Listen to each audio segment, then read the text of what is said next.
And so unburdening is really an idea that we have to get active in our relationship with some of these parts of ourselves from the past that are burdening us or torturing us.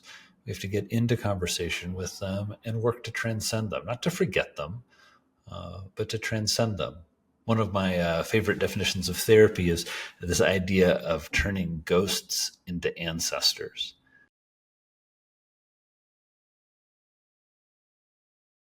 Welcome back to another episode of the Peak Performance Life podcast. Today, I am very excited to have Drew Ramsey, MD, on the line with us. He is a board-certified psychiatrist, author, and leading voice in nutritional psychiatry and integrative mental health. He is a fellow of the American Psychiatric Association and the founder of the Brain Food Clinic and Spruce Mental Health. For 20 years, he served as an assistant clinical professor of psychiatry at Columbia University, where he taught and supervised psychotherapy and nutritional psychiatry.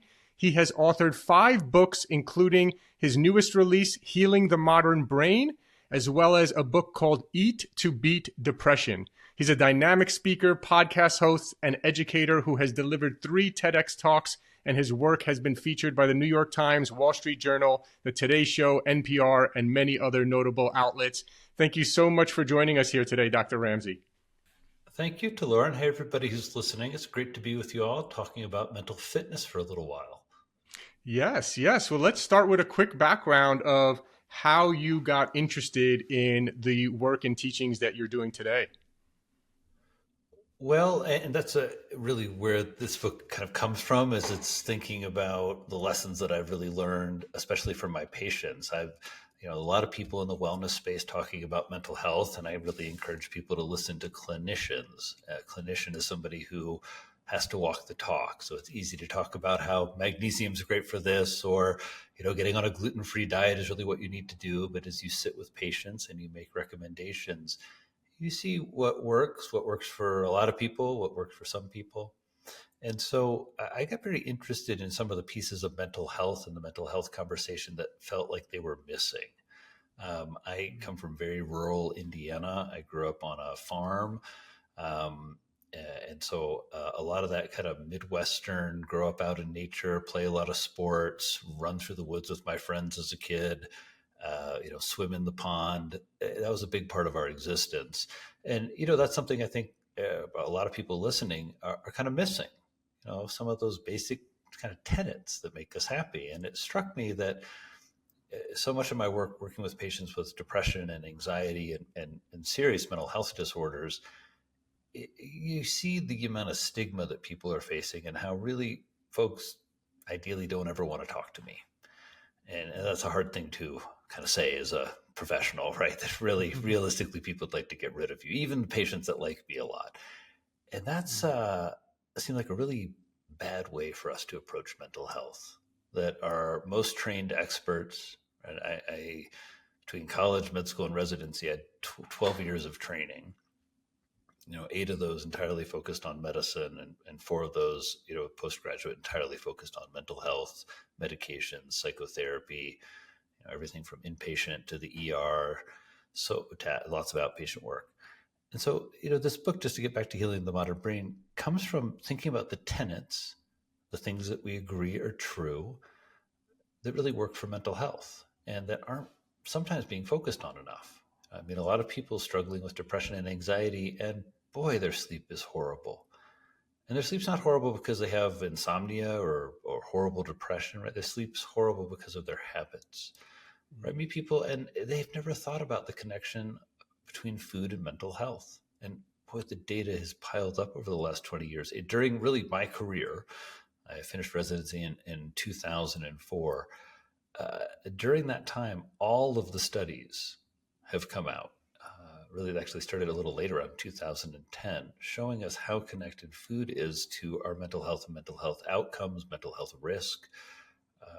And so there are, things like sleep and food and movement, kind of the classics of lifestyle medicine. But I also saw some other things missing from the conversation. And so this book tries to tell the story of a lot of my patients and me and our kind of journey to achieve better mental fitness and the ingredients that go into that for most people. And to ask people to really read the book. It's a simple, straightforward book, and to do more for themselves. Just like everybody watching, listening, or watching, you probably have some physical fitness goals.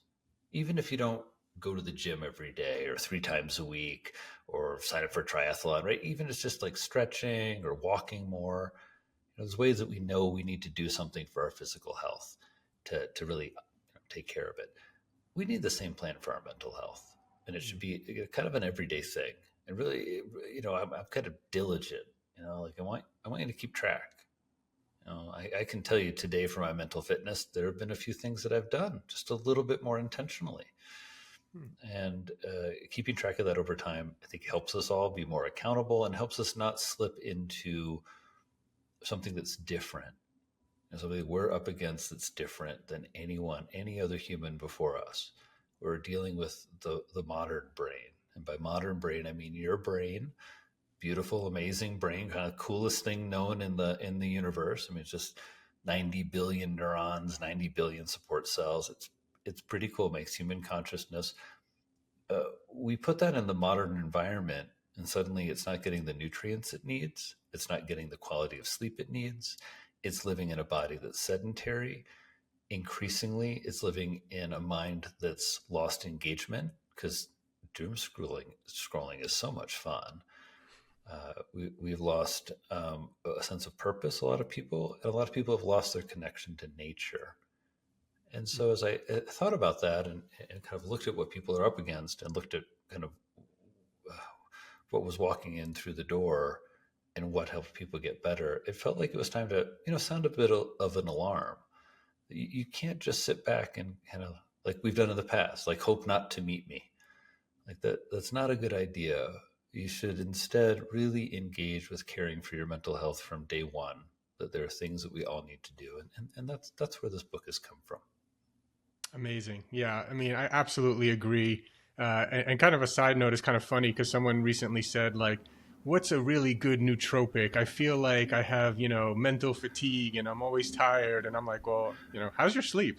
Right? Because it's like, it's like, oh, I'm just going to ignore my sleep and have bad habits, but maybe I can pop some pill that will, make me feel better. And it's like, look, we have a supplement company, and I'll be the first to say, if you're eating fast food and sleeping 4 hours a night and, drinking and stuff like that, you could take all the supplements in the world, right? Supplements are an add-on and getting you that extra 10 or 20%, but you have to get the basics. So, let's talk about maybe some of the things that you've seen that people, some of the biggest mistakes that you've seen people make. Yeah, so some of the big mistakes I see people make. One, folks aren't up-leveling their knowledge to modern mental health. I mean, a lot of people who think psychiatry is just Prozac and that we don't have any lab tests or that we don't have any other treatments. Boy, the number of treatments I have for depression and the tools in my toolbox are many as a modern psychiatrist. I have transcranial magnetic stimulation. I have psychedelic-assisted therapy. I have a bunch of medicines with more data than we've ever had about them. I have patients now on dextromethorphan, Wellbutrin. I mean, it's really, there's a lot of very cool psychopharmacology out there. So I think people haven't up-leveled their knowledge in the first part of Healing the Modern Brain, ask you to do that and to adopt and kind of bring into your view 3 new lenses, 3 ways that I want you to think about mental health, that all of us in mental health want you to think about it, right? So I want you to think about neuroplasticity, your brain's ability to grow and repair. The idea that, hey, if you do some stuff a little differently in your life, you could have more brain cells. There's actually a study looking at people in their 60s, 60 to 64. They looked at folks and their dietary patterns, the people who ate a more traditional style diet. You could actually see over 4 years, visually see on brain scans, a statistically significant shrinkage of the people eating more processed food compared to the people eating a more traditional style, Mediterranean style diet. That's just one tenet, but this idea, again, neuroplasticity and your ability, like what can you do in your everyday life to give your brain more of what it needs, more encouragement, more transcription of, things like BDNF, more stuff so it can grow and repair. So another lens to add is inflammation, right? If you're not thinking about inflammation, you're just not really using modern mental health. And the last in this book I ask is for people to learn a little bit about the microbiome. This idea that, again, how does diet impact mental health? Well, one way is that part of how we regulate inflammation and kind of regulate our immune system is through the bacteria that live in our colon. It's like wild new science. And how you regulate the bacteria that live in your colon and kind of optimize that is really by eating more diversity of plants, i.e., think back on this week. Did you eat 30 different plants? Like, could you? I know that you can. I know everybody can. And it's fun to keep track. Eating more plants and more fermented foods. And that's it. Some people go to a probiotic for a little bit, but over the long, sustainable haul, more plants, more fermented foods. And so, this new kind of science, like we just sort of said with the microbiome, like incredibly complex. Like, how complex? Your 27,000 genes. That's it. Me too. In your gut, your bacteria, they have 2 million different genes. I mean, just like that's like many orders of magnitude greater. It's like mind blowing. But all this mind blowing science comes down to like very actionable recommendations. And that's why I want people to pick up Healing the Modern Brain and kind of get inspired and get some directives. Because you see, okay, all this food advice comes down to more broccoli, more arugula, more onions and garlic, and vegetables you like. That's where I always start with patients. Tell me about plants you like. I don't like vegetables very much. I'm like, oh, really? Like, I don't know. What about carrots? Oh, I like carrots. Okay. What about sauteed onions? Oh, those are really good. Okay. What about arugula? I've never tried that. Oh, what about microgreens? Right? Where you just begin to work with someone to kind of address that notion, right? I don't like plants. I'm not a vegetarian. It's like, I'm not trying to make you a vegetarian. I'm trying to get you to have a more diverse microbiome. So in terms of big mistakes, that was number one. People using outdated knowledge, stigma, and misconceptions to guide their mental health. A big problem. Number two is the first, number two, let's call the big mistake is not understanding the way the modern world is chipping away at your mental health. I'm not here to fearmonger. I don't like to fearmonger. I'm like a straight shooting Midwestern guy, along with being a bit of a New York City psychiatrist. And now I guess I'm a Wyoming. What I am now? Now I'm a cowboy psychiatrist because I live in Wyoming. And so, there's, so I don't want to fearmonger, but your mental health is getting chipped away at, right? Look at the data. You've got a teen 20 years ago. Okay. You're worried about them like drinking, smoking pot, getting pregnant, getting someone pregnant, or getting an STI. I mean, it was, I don't know, like drunk driving accidents, right? But it wasn't like you're worried about their social online platforms and the fact they're using digital filters and that's shifting how they see themselves and everyone else. That's a new problem. And so I think not being kind of really tuned in that there's a cost to all of this efficiency, there's a cost to all this stimulation. All of us who are old, I'm 51 now, and you remember your like tape and CD collection, and now you open up Netflix and you have everything. And like, it's great, but it's too much for us. Like everybody says the same thing, like, oh, I have a hard time, just one more episode. And like, I appreciate that. I struggle with that too, but there's a way when you kind of come to understand, hey, your sleep, that's when your brain gets rid of all of its brain poop. Like your brain makes poop, right? Like everything. It makes waste, right? It's the most metabolically active organ you have. So you're burning more fuel in a brain cell than any other cell. 20% of everything you eat just goes to this 3 pounds. Wild. Just like everything you give fuel, your car, your dog, your kids, it makes waste. And so it's about 7 grams of waste every night kind of like oozes out of your brain. It's this new system that got discovered in 2014 called the glymphatic system. And so again, big mistakes people make, I think, are not up-leveling their knowledge. And then again, not seeing the ways that, hey, this modern world that you went from 8 hours of sleep to 5 because of White Lotus. And, that has an effect. So I think there's that. I think third kind of issue is people are struggling with toxins. In the book, I go through the kind of barriers to mental fitness, and I talk a lot about vices and substances. And the amount of stuff that people are experimenting with, I'm all for a little bit of that. People want to. Lots of states have legal cannabis. People want to try that. There's informed and educated ways to do that. There are states now with legal psychedelics. A lot of people want to avoid the traditional psychiatric system and mental health care system and want to explore that. I don't want to sound like a prude, but at the same time, like, we should kind of tune in to, like, our country's drunk and, like, kind of fucked up on drugs. It's like not a good look. The amount of binge drinking we have, the amount of chronic alcohol consumption. I live in a county where 40 to 70% of all adults have alcohol use disorder. It's one of the wealthiest counties in America. How is that? How is it that people who have the most are also drinking the most? And so that's a big barrier. We have a culture that just celebrates alcohol and alcohol abuse. It's our drug of choice, and it's just a massive problem. So that's certainly one of the barriers. I think we have a gluttony culture. We don't eat 6-ounce steaks. We eat 60-ounce steaks. It just there's a kind of celebration and a fetishization of food that just you're up against. So these are some of the barriers. I think it's not hard to turn things around. I think a lot of people have this idea that mental health is so complicated and therapy so painful and it takes so long. And I was like, I think everybody should feel very empowered.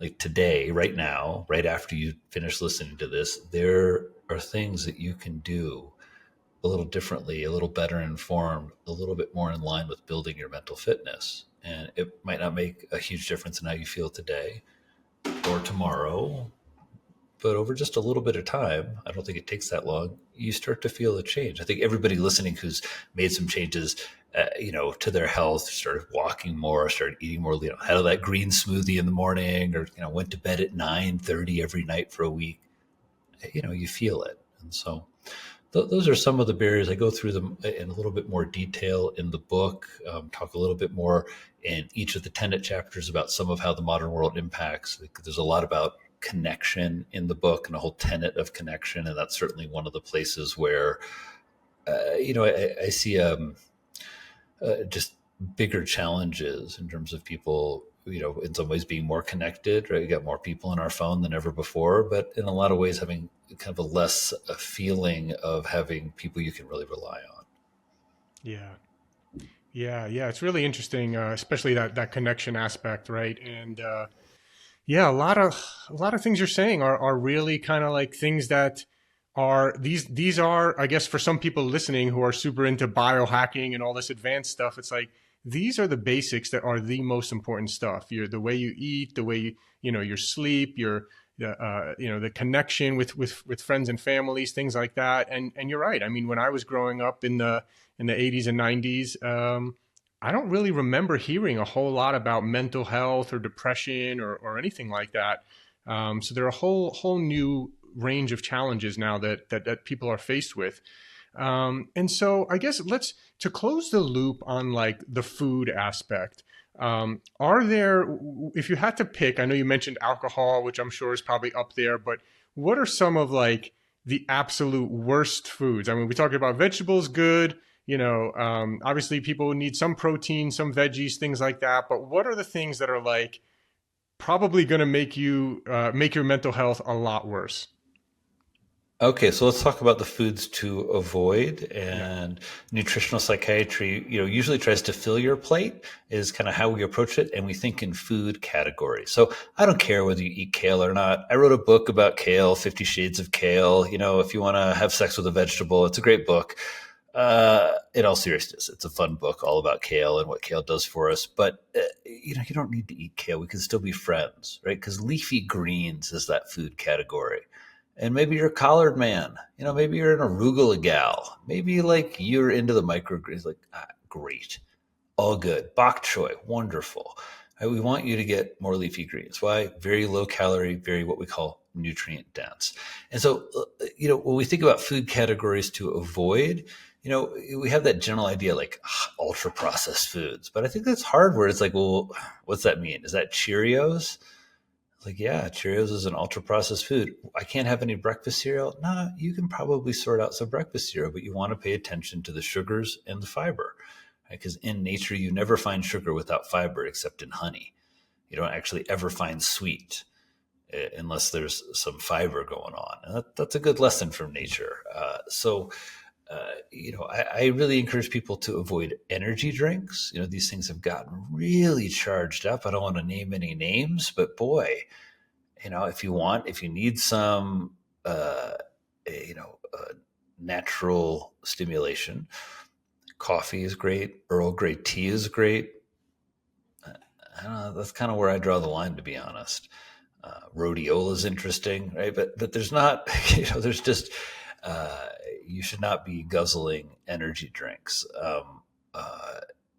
I tell people to avoid low-fat products because fat makes us full. So as you're eating low-fat products, it's kind of like eating crackers. You just keep eating them. They never make you full. There's no fiber, there's no fat, there's no protein. There's not a satiation signal. That's why you can't stop eating chips, and neither can I. And I don't want to, okay? I like my guacamole. But in all seriousness, we want to look to snacks that are going to, again, kind of vibe with our neurochemistry. Right? If you eat nuts, you just ate monounsaturated fat oleic acid, which is the main fat in olive oil. Little packet of olive oil is an almond. How cool. You just got some fiber. You just got a little bit, maybe 6-7 grams of protein. All right? So fiber, fat, protein, slow burning carb, you just got all the signals for satiation. But when you tell people, hey, you should snack on nuts, they're like, whoa, too many calories. And it's like, no, it's not, because you don't eat 6 handfuls of them, especially if you eat them slowly. You eat some of them. I have a funny story about that actually too. I had a friend who he was counting calories, and so he sent back his plate because they put olive oil on his whatever it was, chicken or fish or something, and he said no. I said no olive oil, and he sent it back. And he said, I don't need those extra calories. I don't want those extra calories. And then, I saw him drink, 3 Diet Cokes that day or whatever. Right. And I'm thinking to myself, you just sent back one of the healthiest, foods, I guess, olive oil that you could be consuming. And so I think and I agree with you. I'm huge on health is about lowering inflammation in the body. That's a lot about health for me. And I think it kind of relates to mental health as well. And so when I look at foods like olive oil that are satiating and healthy, I don't care about a calorie. And I've also noticed that me, as someone who doesn't even count calories, if I'm eating healthy whole foods, I feel satiated and I don't gain weight without ever having to count calories. And the same thing with, like you just mentioned, the avoiding the non-fat foods, right? It's interesting. One of my daughters was recently buying, she's like, oh, I saw this, she bought this non-fat yogurt. Oh, it must be healthier because it's non-fat. And I'm trying to teach her, actually, the non-fat yogurt is the ultra processed with other stuff. And the organic grass-fed whole Greek yogurt that we have there is actually much better. And so, yeah, actually, there's a lot of sorry to cut you off a little, but the latest issue of the American Journal of Clinical Nutrition has an analysis, a large article about saturated fat and dairy, and whether dairy increases the risk of heart disease or not. And does eating full fat dairy, shift that risk? And it looks like it doesn't in this paper that just came out. And so, it's you asked about foods not to eat. And another one that I tell people to avoid is fried food. There was a headline, maybe folks saw it, about how fried foods increase the risk of anxiety by 12% and the risk of depression by 7% when you look at the people who eat the most fried food compared to the least. And they did an animal model where they gave zebrafish acrylamide. Acrylamide is this toxin that is produced when we fry stuff and make French fries.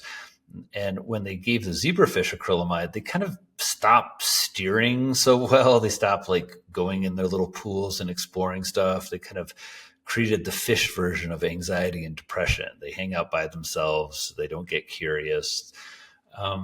But fried foods, even before that study, or something that's on the list of just, it's occasionally, sure, but really should be a minor part of your diet, because you're getting just a lot of sugar, right? You got like that fried stuff is just, it's fried sugars and flours. And so avoid fried foods, these And do things you called think the fried AG. foods, is it mainly the fried foods? Do you think it's the seed oils are a big problem there? Have you seen anything related to seed oils No, I and mean, mental health? the problem with the seed oils argument is, if you look in the cardiac data, getting people off of saturated fat and putting them on seed oils, there's usually a lot of health benefits.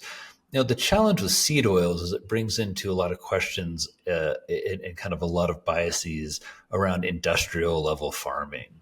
Sometimes it feels to me like it's a lot of folks who haven't kind of lived in rural areas or in kind of American agriculture, where, I love grass-fed beef. It's great to say grass-fed beef. I want to support regenerative agriculture. I always have. I was one of the early people kind of talking about that. I think it's also important to see the reality of that. If you've not ever tried to farm anything organically and you're adamant about this stuff, you should. You should try and grow food without any chemicals. I have. It's wonderful and hard, but it teaches you something. It mellows your tone. I think the seed oils, what's interesting when you look at, uh, consumption of soybean oil in America, it's up about 2,000% from when it kind of first came into our food supply. And it's now, I think, about 7% of American calories. And, it's kind of a proxy signal for fried food. Like, people aren't drinking soybean oil or putting it, it's mostly you're getting that in fried foods.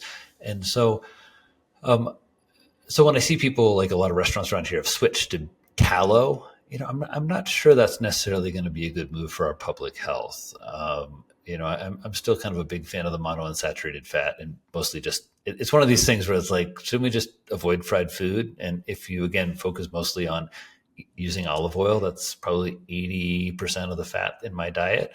And maybe, some other fats from, we're looking mostly from seafood and, lean or grass-fed meats. That's kind of what I want people to focus on more than, a singular thing.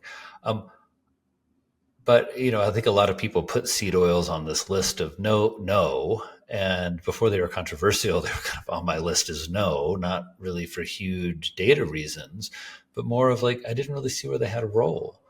Like, I don't need rapeseed oil in my diet, that's been packaged as canola oil. Like, I guess we can get into the weeds of the data on that, and fatty liver and all these things, but like, I don't need to go there, because I know eating olive oil is healthy and it's in the healthiest dietary patterns.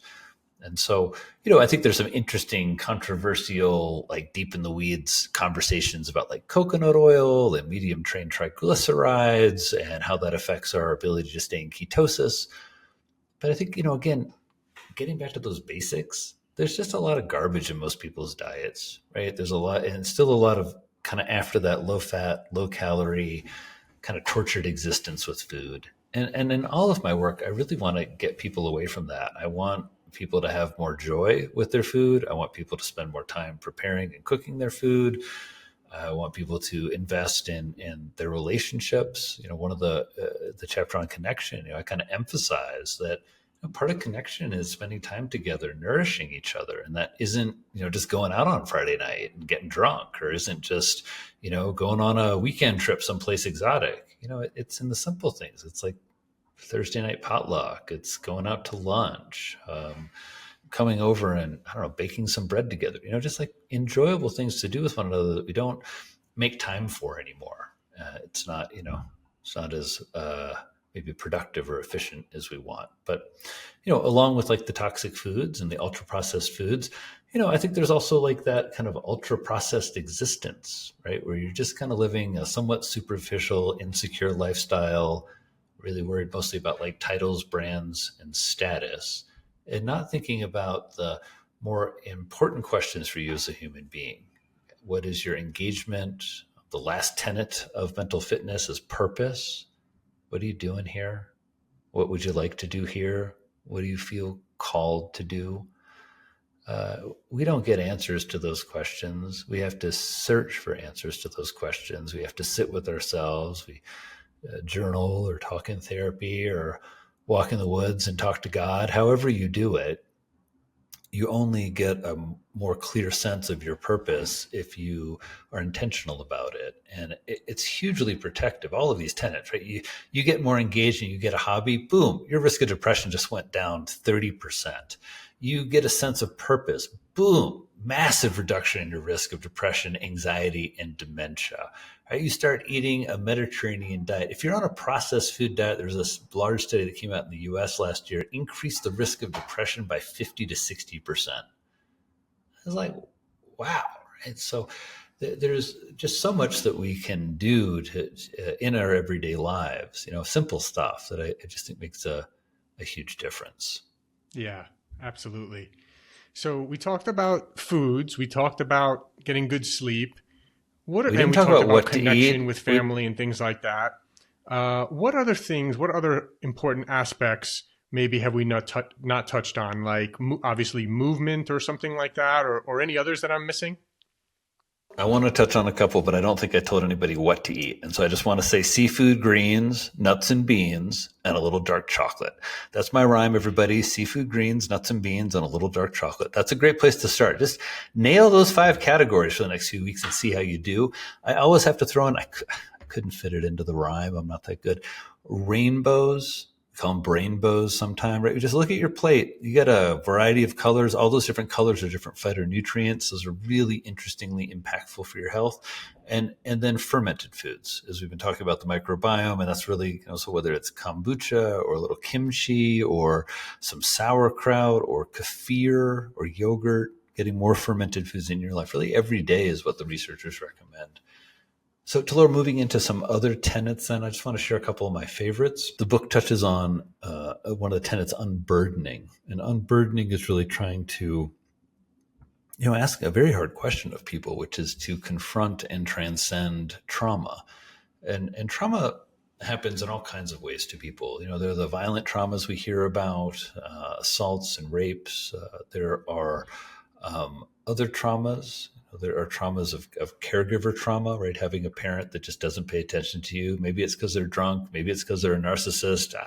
Kind of matters, but at the end of the day, it doesn't, because it's just kind of a development where you get ignored.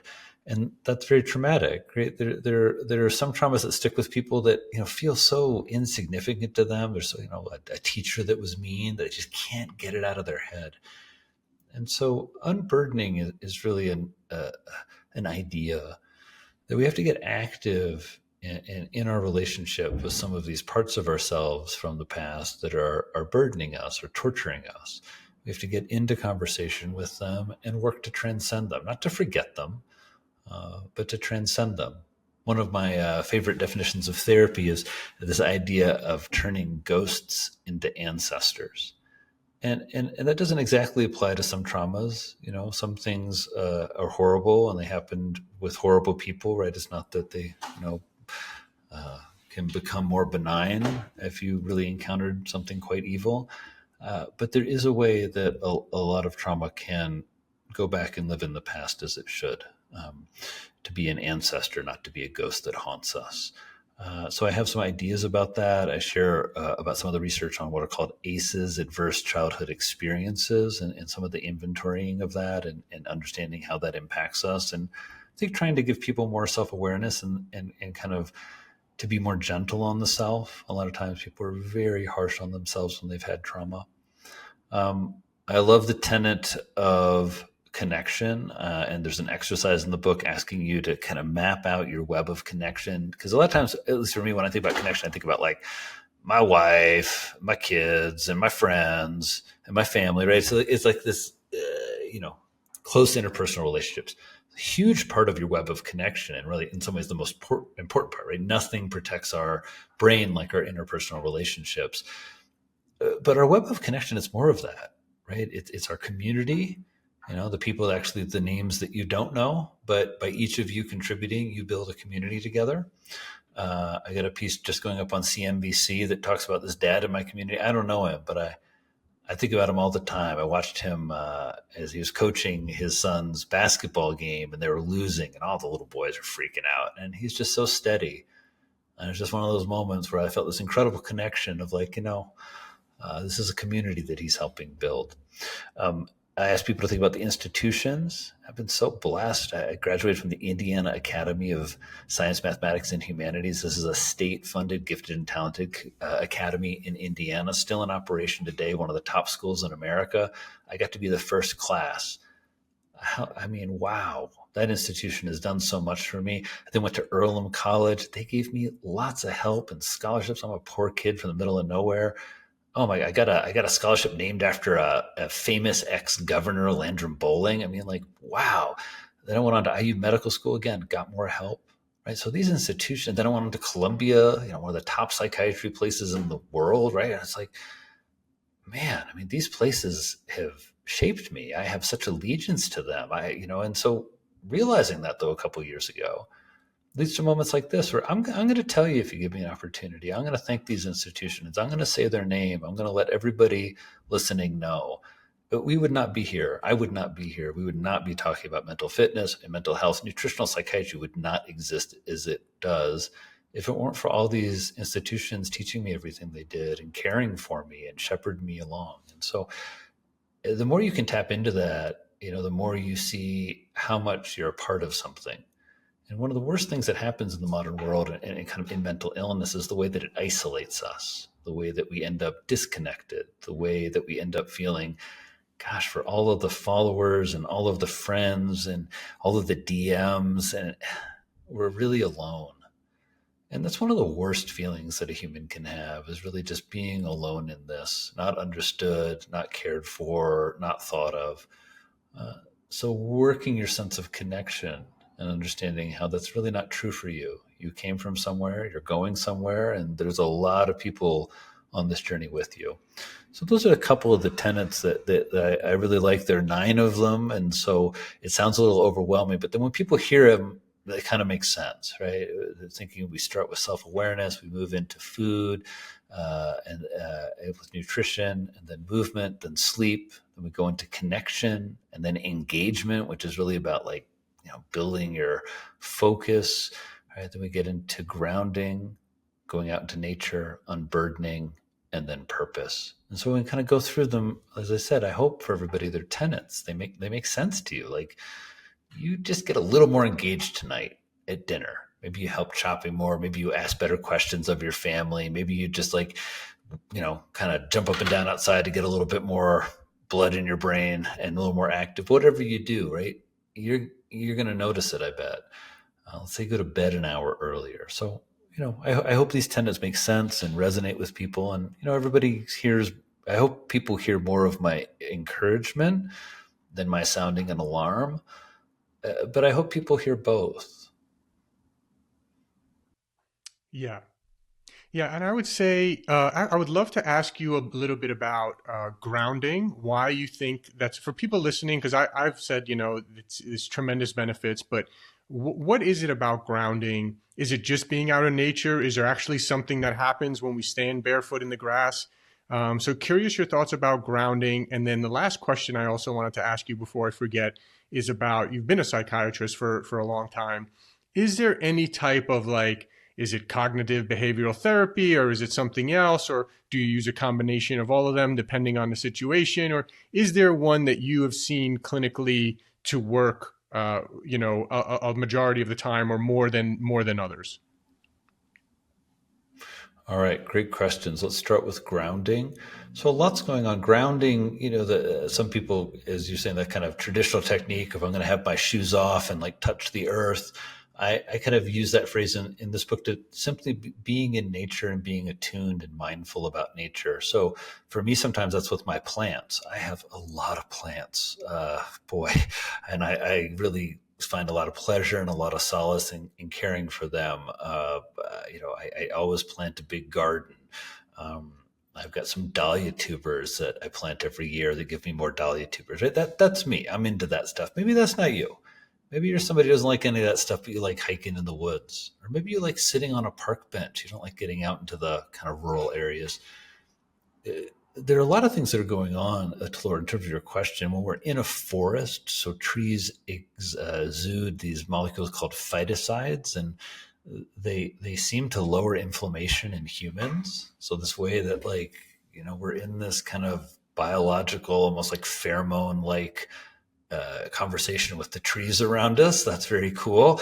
As you get into nature, there are more negative ions, and there's some research about how negative ions influence our mood. The way that people experience it usually most acutely is on the beach. And so when you're on the beach, those water molecules are all kind of getting smashed against the shore, and you have more negative ions. And when part of that feeling is you see the expanse, but part of that kind of heady, kind of good, almost euphoric feeling that people get when they go to the beach is part of the negative ions. People feel it in the forest. When I'm back on the farm in Indiana, we walk into the forest, instantly something settles down in me. And so I think it's a combination of negative ions and phytocides. And then there's some research just on seeing the color green. And I think it's actually important. Like in my clinic, you walk in and there's a big picture, a big triptych, 3 big panels of looking up into the trees. And a lot of the kind of artwork is in green tones. Eskenazi Hospital in Indianapolis, Indiana, this wonderful new hospital. And when they built it, I talked to Lisa Harris, who's the CEO there, and she was very intentional. When they built the entrance to the ER, they built this like on either side of the entrance. So as you walk through, there's this kind of like, gauntlet almost. You run, walk through, and as you look to either side, you just see nature. You see trees and shrubs, and it's all green. And it was based on these studies that when people have a room in their hospital window, window in their hospital room, they heal, and they see nature, they heal more quickly. And so, there's even studies actually of forest bathing. Forest bathing is a Japanese art. There are 7 studies. There's a meta-analysis of them. 5 of them were going out into the forest for structured forest time for people with clinical depression. It worked quite well. But there are even 2 studies of virtual reality. And, if you haven't gotten a lot of nature, or let's say you're on a flight and you're feeling really kind of off, I recommend people throw on a nature documentary. Again, it's not the same as nature, but some of those kind of more soothing images, seeing a lot of those greens, again, in these 2 studies of forest bathing, virtual forest bathing worked. So those are some of the ways that nature affects our nervous system. There's also, I write about this in the book, and I try and tell a lot of great clinical stories in the book, but I write about a time where I'm living back on the farm, and I talk about the night song.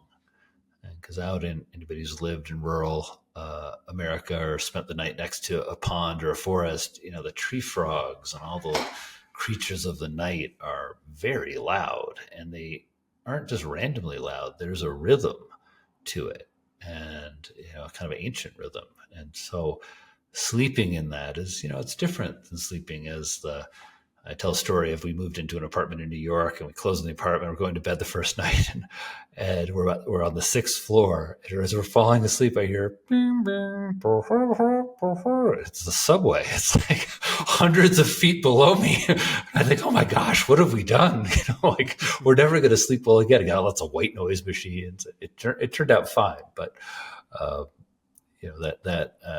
again, notion of how do we have awareness and assess how modern life has taken nature away from you. Maybe you have no plants in your house. Maybe you have no trips planned to nature. Maybe you love camping and you have not been for years.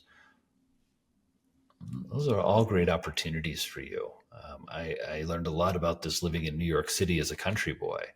And I just, I would find like after a couple of weeks, I didn't know what was wrong with me. Was I getting depressed? Was I had some mental problem? Just like, I get so agitated and existentially all wrapped around the axle. And, I'd go visit a friend upstate, or we started going to Vermont. I mean, like the minute I was out of the city and rolled down the window or whatever, I felt better. It's just, and it was funny. I'd feel better, and it wasn't like I get back to the city, I'd be like, yuck. I kind of have come back recharged. It's like, wow, you get both. You can have both this natural existence and the urban world. So anyway, I hope everybody feels my encouragement. I'm out here right now looking at Rendezvous Mountain and the Tetons in Wyoming, and so I've obviously leaned into that aspect of grounding quite a bit. It's it's one of the tenets that really works for me. And I think it's one of those tenets that you need to work for a little bit these days. Like nature, real big nature is a little bit elusive.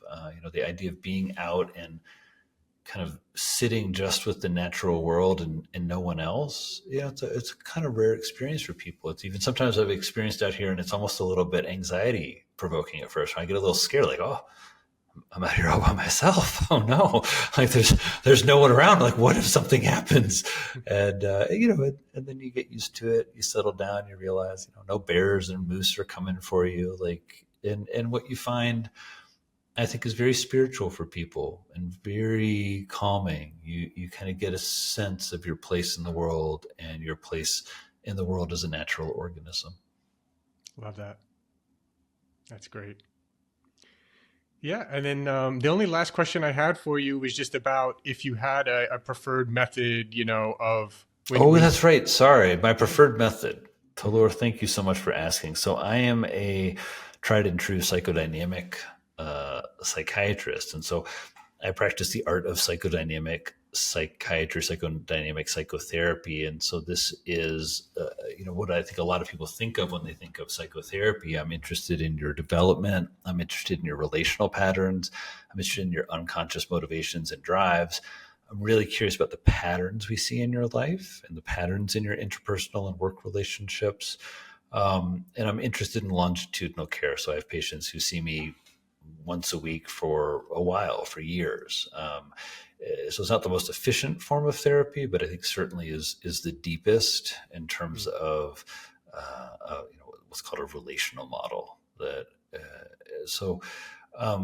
I think medications are highly effective. I know that's not a popular opinion these days, but I think my opinion's better informed than the naysayers and the angry people. I think when we do things like call psychostimulants poisons, we're really doing a lot of harm to people. It creates a lot of stigma. It's to prescribe psychostimulants responsibly, which I do every week. I can't tell you how many clicks I have to click through. I have to check a statewide database of all prescriptions, controlled prescriptions. I need to enter in a secret code that gets sent to my phone. And then I got to open up another application on my phone to put another secret code in, randomly generated code. That's just to send out one prescription. So these are certainly, there are bad players in the space. But I think medications are not used effectively for a lot of people, and there's a lot of misinformation about them. And we have a lot of people who don't have psychiatric, mental health, psychopharmacological expertise who are prescribing. I'm not saying that's bad. It's just kind of the facts on the ground. The things that I really see working according to these tenets, the ones that I'm always encouraging from day one with patients that I'm curious how it works for them, is thinking about connections. As I sit with you and you're my patient, I'm kind of thinking through who's in your life, what's in your life, how do you talk about it, how do you relate to it, how do I help you make that more meaningful, more robust. If sleep is off, there's probably nothing more powerful I do. You help somebody sleep. Maybe it's a short-term sleeping pill. Maybe you, understand something in their environment. You get them exercising more.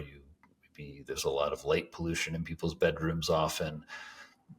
Some people respond really well.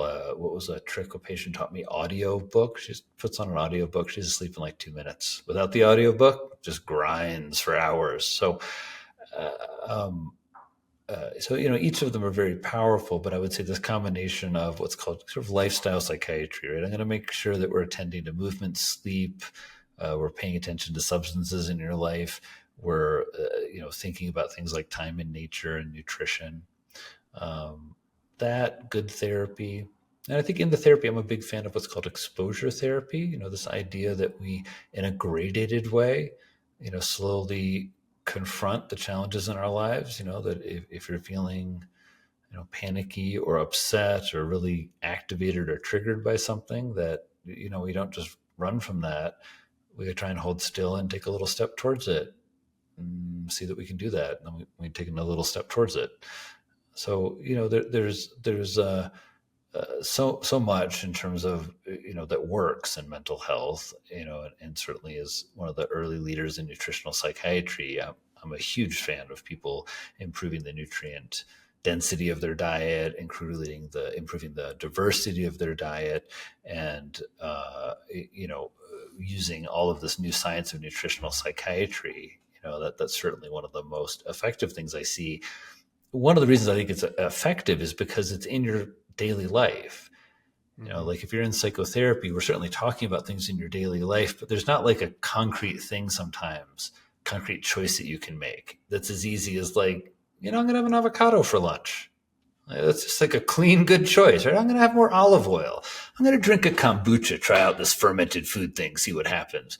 Right? There's a way that, again, so much complexity in mental health. It's nice to have these like simple things like journaling or gratitude exercises or like animal companions. Oh my gosh. Yeah, one of my patients like, is this a cult? Do all the patients get dogs? I'm like, all the good patients get dogs. Yeah. Like I'm big into animal companions. I have one myself. Of just, I open up my door and I am just, no one is happier to see me than Juno the Bernedudo, right? I don't think I've ever been missed like that. And it hits you. It does something for you. It's, again, very simple, very concrete intervention that I know is great for my mental health, gets me out walking. So now it's another thing I see really helping people is, making sure that you've got if you like the furry snuggles, making sure you've got those in your life. Yeah, this has been really great, Dr. Ramsey. And what I really appreciate about everything you're saying is, you're not just prescribing and not looking at the lifestyle and everything else. You're addressing all the basics and the lifestyles and the sleep and the lifestyle. And when it's needed, medication is needed sometimes. And so you're also using both. You're not just taking one approach, but you're looking at the holistic kind of view. And we like to have people who we consider holistic on this podcast. And so really appreciate, everything that you're doing. Highly recommend people go get the book, Healing the Modern Brain, and would love to hear, where can people find it, buy the book? Where can people follow you, maybe get on your email list or follow you on social? Everyone, you can do all those things. I'd love you to do all those things. I'm Drew Ramsey, MD everywhere, drewramseymd.com. That site has some resources for you. I've got a free download, a bunch of them on mental fitness cookbook. I've got a brain food on a budget. I've got my favorite antidepressant foods.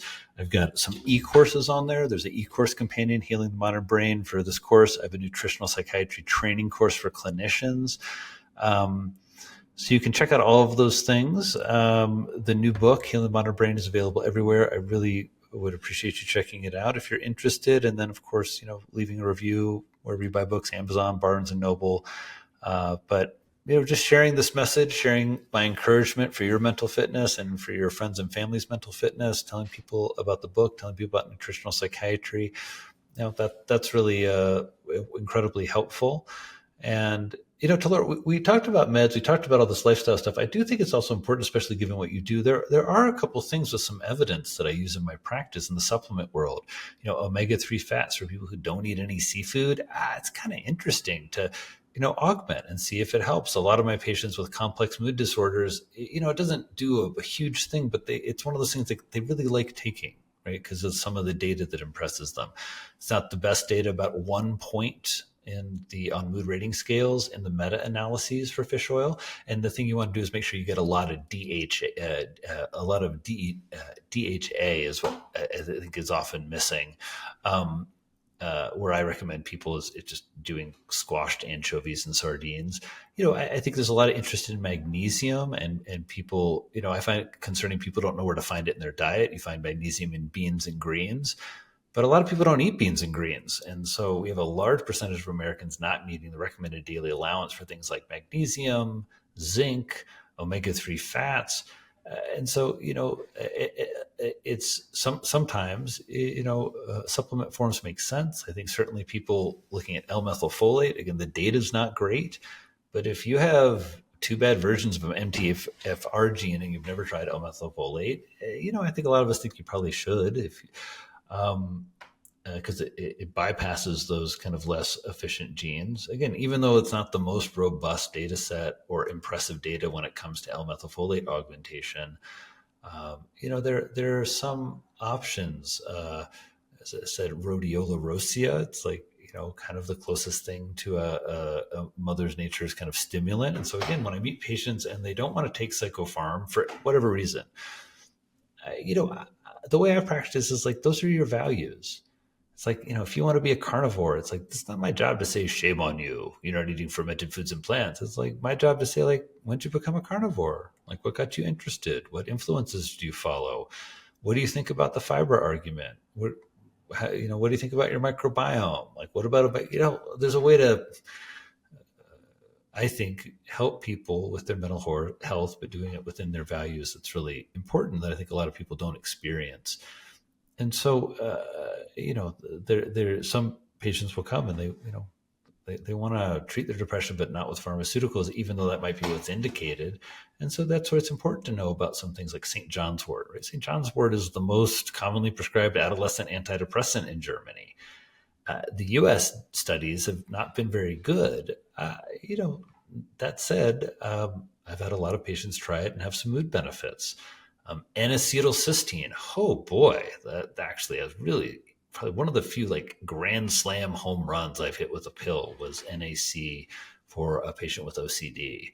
A little bit of data that can help. NAC is the precursor to glutathione, which is the kind of innate antioxidant that we make that protects our brain. So, those are, I appreciate you having me on and promoting the book. And I generally kind of end up, I think, wanting to be mental health food guy.